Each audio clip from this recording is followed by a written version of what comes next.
وبعدين هذا المشرك بالقرآن الكريم هذا ينطق حتى بعد الحساب، والله شاهد حتى بعد الحساب. الذي أنزل المطر من السماء من له 99 اسم، من خلق السماوات والأرض، خلق الجن وخلق الإنس وخلق الملائكة، ويسبح له من في السماوات ومن في الأرض. هذا طبعا مع الشعور مخيتم لا عاد يتعذر ولا عاد، وهذا معه شعور شجرة مقاث أخوه أحمد محمد العزاني، تمام، وجالس يرفس ويخرب ويضيع وكل هذا من جسمي. أسألكم بالله بالقرآن هذا إيش يعني، واستقل طيبتنا ومعدننا طيب واحترامنا ويغدر.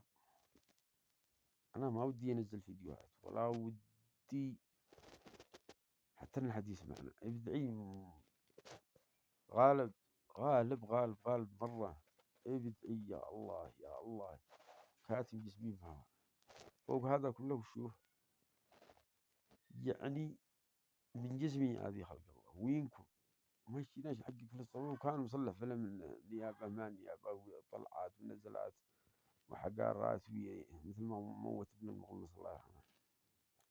رسائل موجودة إن شاء الله نبغى نطلعها نبحث عليها في قنوات اليوتيوب حق القرآن الكريم، تمام، من قبل سنين. يشوه سمعتنا وما يكفي شيء، ويستغل ويحارش بين هذا ويدخل هذا في مشكلة ويكسب هذا، يعني في إنسان من جسمي ويحسب إنه عبقري وهو صخ. وأنا متأكد مليار في المية إنه بخير، ما لكي يطمئن نفسي. المهم ويشوفنا وقام يلخش هذا وآذى هذا وحرش علي أخوي عشان أبطل، وهو قرار بيخليني أحلف إنه ما بنحق له، يسعى من قدام ماسك جسمي من النهي، تمام، قبل غيرها ما فيش. أقسم بالله والقرآن الموت الشرف وعز في آخره. فلا عادي يجلس يصلح له أفلام إذا موت يغالط وصورة الشيخ عبد الله محمد أحمد بن وسام الزاني، ينكب كل من جسمي ويغالط ويكذب ويذا. الناس قد كملوا زمان وهم عيب إنه نضيع على خلق الله. الحين أنا بتكلم هو جالس على أساس إني يمسح، ماشي يعطله. من يمسح؟ واحد كان نايم معوق مسكين موته وهو نايم، أقسم بالله والقرآن الكريم هذا ينطق ويشهد علي الله حتى بعد قيام الساعة.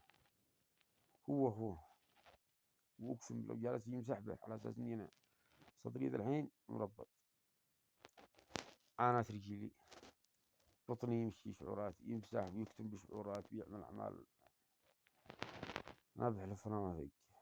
أما حقي فأنا شهيد، فلا عاد يدور عينه كيف يسب عينه كيف يصرع. بلغ لو عندك حتى لو تمسح ما مسحت هذا عهد، فلا عاد تفكر أسافر أطلع أنزل وحافواتي من الأرض لسم الله وبعد تحرقني بدبابة هو وكل قهر وكل ثاني وكل ترجع، لأنه مشرك. ما هذا موت رحمة ولا هذا تمنينا الموت لكن ما هوش راضي. وجبان يخاف جبان من الرسالة، بس من كثر ما هو معلم في التزوير والكذب والنصب جبه يطول. كيف سبرت أنا ماشي حولي أنا هذا أوصح من بول الكلب، هذا وصية.